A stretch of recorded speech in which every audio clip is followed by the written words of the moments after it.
मई 2025 की एक रात टीवी स्क्रीन पर एक साथ कई ब्रेकिंग न्यूज धड़ल्ले से चल रही थी।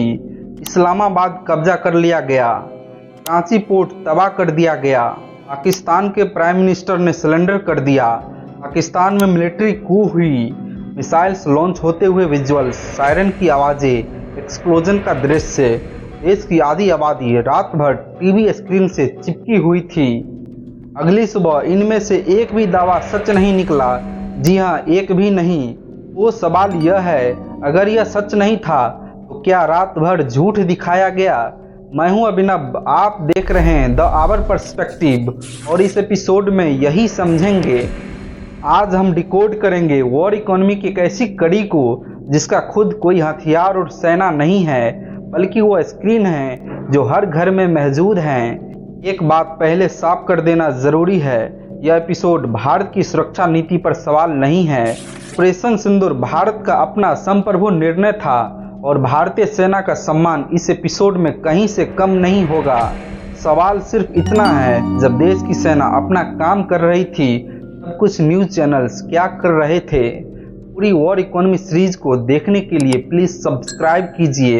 यह आपके लिए फ्री है, लेकिन मेरे लिए बहुत बहुत ज़रूरी है। दोस्तों, मीडिया खुद को क्या कहती है? हम डेमोक्रेसी का फोर्थ पिलर हैं, हम जनता को सच दिखाते हैं, हम डेमोक्रेसी की रक्षा करते हैं। यह सब एक बड़ा वादा है और दशकों से दुनिया भर में जर्नलिज्म इसी वादे पर टिकी रही। लेकिन जब असली टेस्ट आया, एक असली क्राइसिस, एक असली वॉर लाइक सिचुएशन, अब वादा कहाँ गया? तो अब उसी रात में वापस चलते हैं जिससे हमने शुरुआत की थी। ऑपरेशन सिंदूर के दौरान कई बड़े चैनल्स ने एक ऐसा फुटेज दिखाया जो असल में 2023 का गाजा से जुड़ा था, इजराइल के एयर स्ट्राइक का। इसे भारत के हमले के रूप में पेश किया गया। उस चैनल ने 4 साल पुराना एक आयरन डोम का वीडियो दिखाया और दावा किया कि यह पाकिस्तान के मिसाइल्स का इंटरसेप्ट करने का दृश्य है। और यहाँ तक कि इस्लामाबाद कब्जे में, कराची पोर्ट तबाह, प्राइम मिनिस्टर का cylinder. Fact checking organisation Bum के मुताबिक मई 2025 में इनमें से 68% सिर्फ ऑपरेशन सिंदूर से जुड़ी मिस इन्फॉर्मेशन पर थे। और खुद chief of defence staff general Anil Chauhan ने कहा, उनके ऑपरेशनल टाइम का करीब 15% हिस्सा फर्जी खबरों को खारिज करने में गया। यह किसी चैनल की गलती नहीं थी, यह एक पैटर्न था। अब समझते हैं पैटर्न बनता कैसे है। एक साधारण लोग, जब वॉर या क्राइसिस होती है, लोग टीवी से चिपक जाते हैं। ज़्यादा व्यूअर्स यानी ज़्यादा टीआरपी, टेलीविज़न रेटिंग पॉइंट्स। ज़्यादा टीआरपी यानी ज़्यादा एडवर्टाइजर्स पैसा पे करेंगे। ज़्यादा पैसा यानी चैनल्स और भी ज़्यादा वॉर कवरेज करता है, और जितना ड्रामा उतनी ही ज़्यादा टीआरपी मिलती है।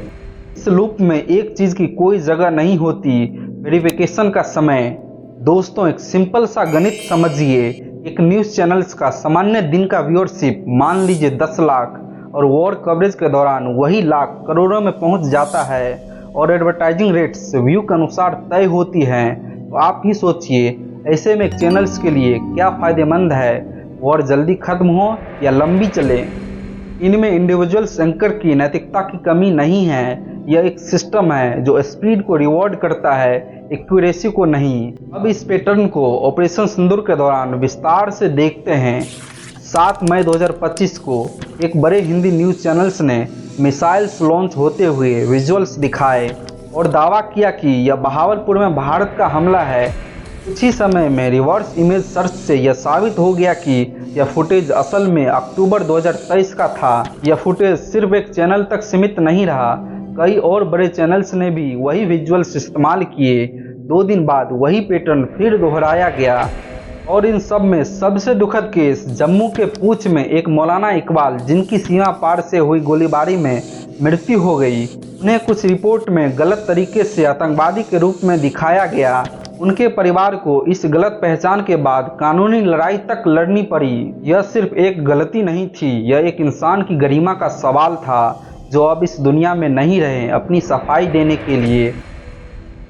और एक चिंताजनक बात यह भी है, प्रेस कॉन्फ्रेंस ब्यूरो ने उस दौरान लगभग 68 फैक्ट चेक किए, लेकिन उनमें से किसी ने मेन स्ट्रीम मीडिया के इन दावों को सीधे चुनौती नहीं दी, लेकिन यही काम स्वतंत्र फैक्ट चेकिंग ऑर्गेनाइजेशन जैसे अल्ट न्यूज और बूम ने किया। यह भारतीय सेना ऑपरेशन सिंदूर की विफलता नहीं थी, सेना ने अपना काम किया। यह सवाल है कि जब असली खबर की जरूरत थी तब स्क्रीन पर क्या परोसा जा रहा था। लेकिन उसी रात एक और कहानी भी चल रही थी। फैक्ट चेकर मोहम्मद जुबैर ने, जो पहले से ही मिस इन्फॉर्मेशन के खिलाफ काम के लिए जाने जाते हैं, उन्होंने उस पूरी रात लगभग अकेले एक अभियान चलाया, एक के बाद एक फर्जी दावे को ट्रैक करके उन्हें खारिज करते हुए। उन्होंने कई सोशल मीडिया अकाउंट को भी पकड़ा जो भारतीय सेना के अधिकारियों की पहचान से चल रहे थे। रोचक बात यह है कि उस रात कई लोग जो आमतौर पर उनकी आलोचना करते थे, उन्होंने भी उनके काम की सराहना की। यह दिखाता है भले सिस्टम टूटा हो, लेकिन उसके अंदर से भी जवाब निकल सकता है। एक अकेला जिम्मेदार व्यक्ति कई चैनल से ज्यादा भरोसेमंद साबित हो सकता है। दोस्तों, ये सिर्फ भारत की बात नहीं है। अब भारत से बाहर देखते हैं, क्योंकि यह पैटर्न नया नहीं है। 1991 का गल्फ वॉर, इतिहास में पहली बार वॉर को लाइव टीवी पर कवर किया गया। CNN ने यह कारनामा किया।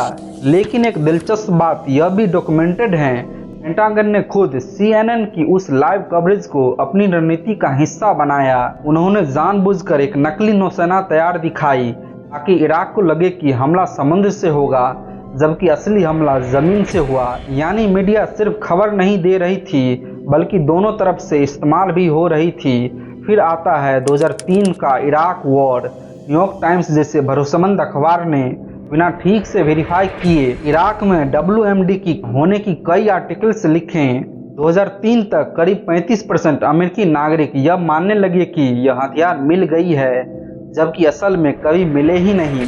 2004 में NYT ने खुद अपने रीडर्स को माफ़ी मांगते हुए लिखा कि उनकी कवरेज उतनी सख्त नहीं थी जितनी होनी चाहिए थी, लेकिन तब तक वॉर हो चुकी थी। उसी दौरान में पेंटागन ने 700 से ज़्यादा जर्नलिस्ट को अपनी सेनाओं के साथ एम्बेड किया।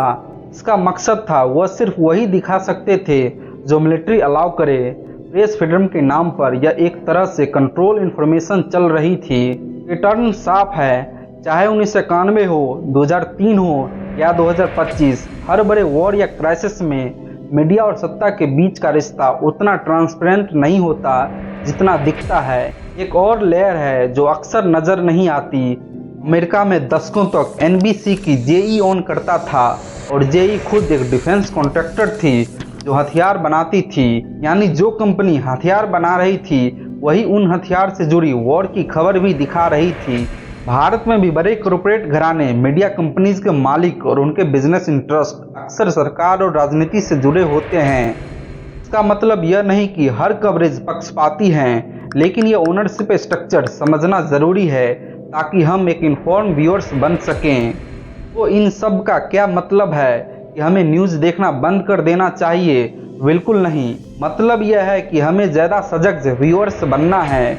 अगली बार जब कोई ब्रेकिंग न्यूज़ दिखे, खास करके वॉर या क्राइसिस के दौरान, खुद से 3 सवाल पूछिए। पहला, क्या यह वेरीफाइड हुआ है या सिर्फ सोर्स के मुताबिक कहा जा रहा है? दूसरा, क्या कोई इंडिपेंडेंट फैक्ट चेकर जैसे अल्ट न्यूज और बूम ने इसे कंफर्म किया है? तीसरा, यह चैनल्स और न्यूज एंकर्स कितने भरोसेमंद हैं? यह 3 सवाल आपको पेशे व्यूअर से क्रिटिकल कंज्यूमर में बदल सकते हैं। दोस्तों, अब 3 C के साथ इसे कंक्लूड करते हैं। पहली, वॉर या क्राइसिस के दौरान मीडिया की सबसे बड़ी परीक्षा होती है और वह अक्सर इसमें फेल हो जाती है। किसी एक व्यक्ति की गलती नहीं है, बल्कि एक ऐसे सिस्टम की वजह से जो स्पीड को रिवॉर्ड करता है, सच्चाई को नहीं। दूसरी, जिम्मेदार पत्रकारिता आज ही मौजूद हैं, चाहे वो स्वतंत्र फैक्ट चेकर के रूप में ही क्यों न हो। सिस्टम टूटा है, पूरी तरह खत्म नहीं हुआ है। तीसरी, अब जिम्मेदारी सिर्फ मीडिया की नहीं है, अब हमारी भी है। जो इन्फॉर्मेशन हम बिना सोचे आगे बढ़ाते हैं वो भी इस लूप का हिस्सा बनती है। दोस्तों, यहाँ से हम वॉर इकोनॉमी सीरीज को कंक्लूड करते हैं। अब तक 6 एपिसोड देखें, 6 अलग अलग रास्ते, लेकिन एक ही जगह पर सब मिलते हैं। एपिसोड 1 में हमने देखा वॉर एक बिजनेस मॉडल है। एपिसोड 2 में उस बिजनेस को कौन चलाता है। एपिसोड 3 में पेट्रो डॉलर का साम्राज्य देखा। एपिसोड 4 में देखा कि बिना मिसाइल्स गिराए सिर्फ लॉन्च से कैसे पूरे देश को कमजोर बनाया जाता है IMF के जरिए। एपिसोड 5 में देखा कैसे सैंक्शंस को डिप्लोमेटिक टूल के नाम पर यूज किया जाता है, जिनसे अक्सर आम जनता इसे सफर करते हैं। और आज एपिसोड 6 में कि वो स्क्रीन जिस पर हम भरोसा करते हैं कभी कभी खुद एक हथियार बन जाती है। और अगर आप इन सभी एपिसोड को एक साथ रख करके देखते हैं तो एक पैटर्न साफ नजर आता है। हर बार, चाहे वो IMF हो, डॉलर हो, सैंक्शंस हो या ग्लोबल मीडिया ही क्यों ना हो, एक ही देश की संस्थान और उसकी ताकत बार बार अपने राष्ट्रीय हित में इस्तेमाल हुई है। यह कोई एक व्यक्ति की साजिश नहीं है या कोई प्रेसिडेंट या एक पार्टी की बात नहीं है। यह एक तरीका है जो दशकों से रिफाइन होता आया है, जहां ताकत बंदूक से नहीं बल्कि संस्थान से चलती है। यह कहना गलत होगा कि यह सिस्टम पूरी तरह बुरा है या कि इसका कोई फायदा दुनिया को हुआ ही नहीं। ग्लोबल ट्रेड, इकोनॉमिक स्थिरता और डेवलपमेंट के कई उदाहरण इस सिस्टम से निकले हैं, जैसे हमने साउथ कोरिया और साउथ अफ्रीका जैसे केसेस देखे हैं। लेकिन जब यही ताकत बिना अकाउंटेबिलिटी के कमजोर देशों और कमजोर लोगों पर प्रयोग होती है, अब यह मदद नहीं एक तरह का वॉर बन जाती है। और यही इस पूरी सीरीज का मकसद था, आपको यह सवाल उठाने के लिए तैयार करना। अब आप जानते हैं कि पैसा, प्रतिबंध, नशा और खबर, ये सब युद्ध का ही रूप हो सकते हैं। और शायद अब जब आप दुनिया की खबरें पढ़ेंगे या देखेंगे तो एक नई नजरिया से देखेंगे। यही है असली पर्सपेक्टिव। दोस्तों, वॉर इकोनॉमी का यह सीरीज यहाँ खत्म होती है।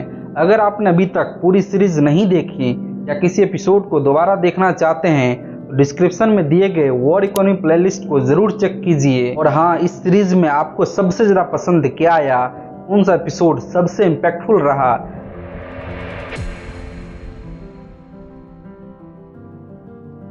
देख रहे थे द आवर पर्सपेक्टिव। मिलते हैं एक नई डॉक्यूमेंट्री में।